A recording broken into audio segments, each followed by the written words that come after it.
Did you know Shiva is the only divine form who looks nothing like royalty? He is Jatadhari with matted locks that hold the wild river Ganga. He is Neelkant, the one who held poison in his throat so the world could survive. He wears bhasma, the cremation act, as if reminding you that everything you fear losing will one day become dust. A snake rests on his body, fear and desire mastered, not killed. A trishul in his hand, body, mind, and soul held in balance. A damru, from silence, sound is born. From nothing, everything arises. This look is not decoration, it is instruction. And if you understand his symbols, you understand Shiva.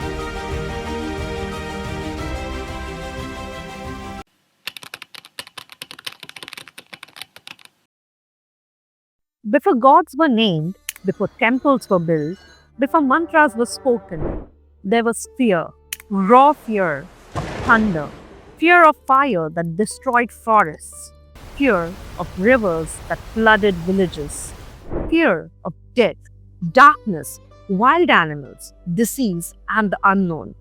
Early humans did not worship idols, they worshipped nature because nature decided whether they lived or died. The storm that roared, the volcano that erupted, the silence of the mountains, the night sky that swallowed light, that untamed force, that terrifying intelligence, that presence that existed before language, that was Shiva. Not a god sitting in the sky, but existence itself, raw, unpredictable, infinite. Most people worship Shiva, a very few understand him. And what if I told you Shiva is not outside you? Shiva is the deepest layer of your own consciousness.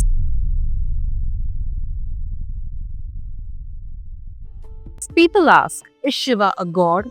Is he a destroyer? Is he a yogi? Is he a family man? Is he a fierce or compassionate? The truth is, Shiva refuses to fit into one identity. That's why he is called Mahadev, the god of the gods, because even other gods arise within his field of consciousness. Shiva is creation and destruction, detachment and intense love, silence and cosmic sound, stillness and unstoppable. He does not rule the universe. He is the universe when it dissolves into silence. Shiva is not here to please you. He is here to liberate you, even if liberation hurts.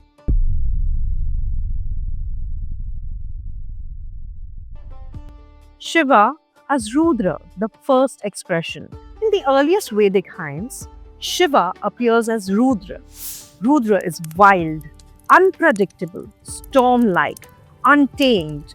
Rudra is afraid to not because he is gentle, but because he is dangerous. People feared Rudra because he controlled storms, lightning, disease, sudden death. But here is the deeper truth. Rudra doesn't destroy you. Rudra destroys what is false in you. Your arrogance, your ego, your illusion of control.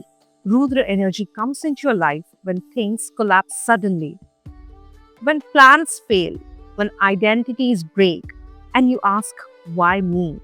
Rudra answers, because you were clinging to something that was never real.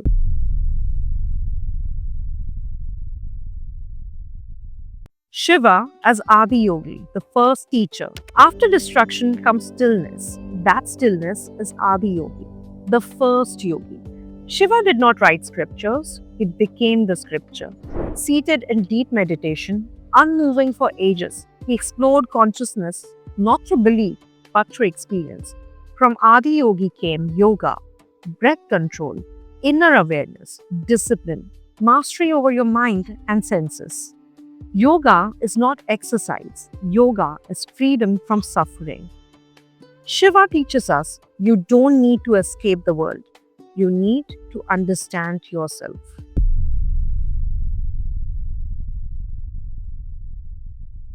Neelkantha, the poison bearer. Now listen carefully. This is not mythology, this is psychology. During Samudra Manthan, when gods and demons churned the ocean of existence, something unexpected emerged. Before nectar came poison. The halahal was so lethal that existence itself was threatened. No god could handle it, not Brahma, not Vishnu. Only Shiva stepped forward. Why? Because Shiva does not reject darkness, he contains it.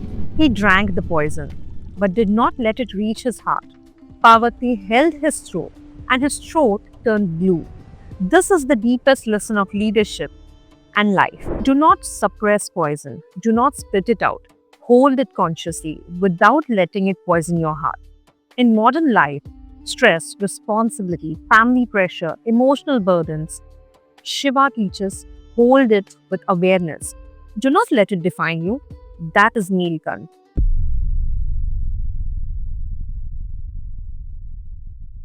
Shiva as Bholenath, the innocent one. Despite his cosmic power, Shiva is called Bholenath, the innocent Lord. Why? Because he doesn't calculate, he doesn't judge. He doesn't judge worthiness. He doesn't play politics.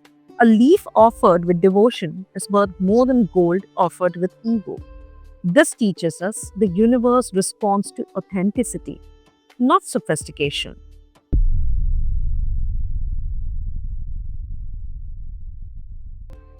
Kal Bhairav and Mahakal, beyond fear and time. Kal Bhairav is Shiva when fear must be destroyed. Fear of death, fear of loss, fear of time running out. Mahakal means that which time cannot consume. Your body is bound by time. Your mind fears time. But your awareness, your Shiva nature is timeless. When fear grips you, remember, Shiva is not afraid of death, he dances on it.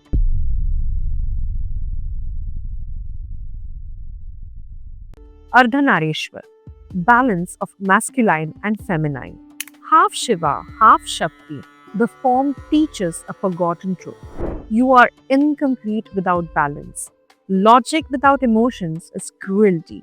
Emotion without awareness is chaos. Shiva is not complete without Shakti. Stillness needs movement. Consciousness needs energy.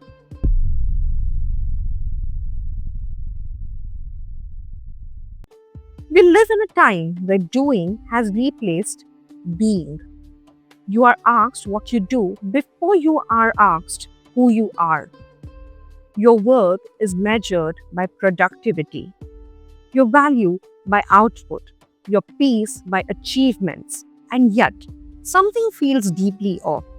The mind is restless, the heart feels heavy, connection feels rare. Fear hums quietly in the background of everyday life. This is Kali Yuga, not an age of evil, but an age of excess. Excess thought, excess desire, excess noise, and excess identity. And whenever there is excess, Shiva must appear, not to add more, but to dissolve. Kali Yuga needs Rudra because people today do not suffer due to lack, they suffer because they are trapped inside roles, masks, and expectations. Rudra comes when structures become cages, when beliefs suffocate truth, and identity becomes heavier than life itself. Rudra wakes false pride, inherited fear, conditioning passed down as destiny, ego disguised as success, because only when something collapses does space open for truth. Kali Yuga also needs Adi Yogi because age moves fast but goes nowhere. Those multiple endless attention fractures, the mind never truly rests. Adi Yogi sits unmoved. he does not escape the world. He masters the storm within. In this age, the greatest battle is not outside, it is inside the mind. And stillness has become an act of rebellion. Kali Yuga needs Neelkant because this age produces poison, unspoken pain, suppressed anger, inherited trauma, unresolved responsibilities. Neelkant does not deny poison. He does not throw it away. He holds it consciously. He teaches this age something vital. You don't need to reject pain. You need to hold it without letting it reach the heart. Because responsibility without awareness destroys the bearer. Kali Yuga needs Kala Bhairav because fear rules silently here.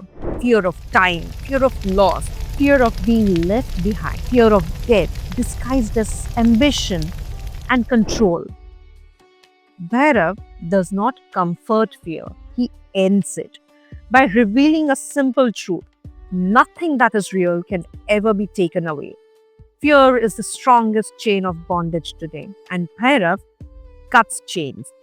Kali Yuga needs Mahakal because this age is obsessed with clocks, calendars, deadlines, and age. Always running, always counting, always racing against time. Mahakal reminds time consumes everything except awareness, and when you touch awareness, time loosens its grip. Kali Yuga needs Bholenath because this is calculating age. Everything has a price, everything is transactional. Even devotion is often measured. Bholenath remains reachable. A tear, a leaf, a moment of truth. That is enough. This age needs innocence to survive. Otherwise, cleverness will consume the soul. And finally, Kali Yuga needs Ardhanarishwar. Because this is an age of division, not just outside but inside relationships. People seek connections yet fear vulnerability. They want freedom yet resist responsibility. Love is mistaken for possession, desire for intimacy, independence for emotional distance. This is why bonds break easily, why loyalty feels fragile, why people feel alone even together. Ardhanarishwar stands whole. He reminds us that wholeness is not dominance, not control, not escape. Wholeness is balance between strength and softness, independence and union. And that balance is what this age is forgetting. Every age receives the form of consciousness it requires. Kali Yuga does not need a ruler. It does not need punishment. It does not need fear. It needs liberation. That is why Shiva does not leave. He dissolves, he heals, he waits. And when everything false collapses, Shiva remains. Shiva is never revealed all at once. He unfolds in silence. In the next episode, we enter Mahashivratri, not as a festival, but as a night of heightened awareness. From there, this journey continues through his stories, symbols, and paths of transformation. This is only the beginning because understanding Shiva is not about knowing more, it is about becoming still.